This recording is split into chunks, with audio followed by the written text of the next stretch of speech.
to discuss why public servants have been told to stop using words like wife and husband is the IPA's Bella Diabra.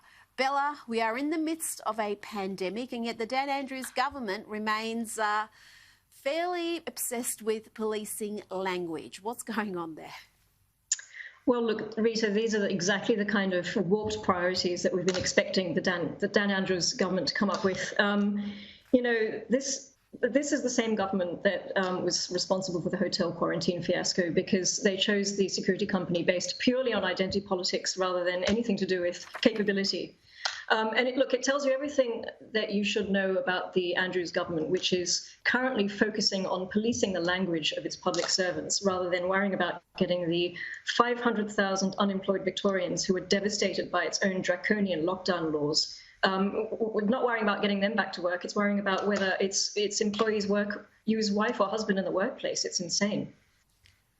Well, we mock this stuff a lot of the time on this station, but it's not only prevalent in the public service. People are seeing it in private sector too. Certainly you hear about it in schools. What's your advice to people who feel that these guidelines are absurd and they don't want to abide by them? Well, my advice is for people to use their common sense. The government has no place policing our language. If you want to use wife or husband in the workplace, use wife and husband in the workplace. On no account should you be having your language policed and controlled by a government.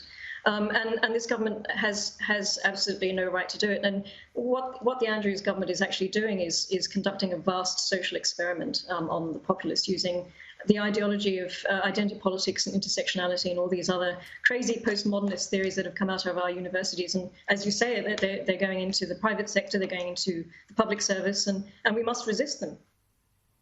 Well, what do you say, though, to the argument, and I think Martin Foley put it forward today, the minister, he said, well, this is just about politeness. This isn't about anything about identity politics. If people say I identify as whatever, and it's not limited to he, she, they, them, there's a whole list of different options, then it's just polite to use those terms. What's your response to that?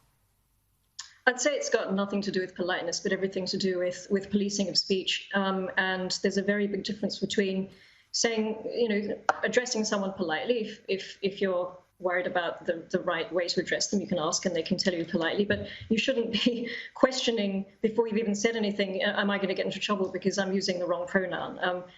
It's going to create an atmosphere of fear and uncertainty. And, people might just be better off not going to work because they're too scared to go to work in case they use the wrong pronoun. It's got nothing to do with politeness. And people do generally address each other within the workplace with a level of politeness. I don't think that's a good argument at all.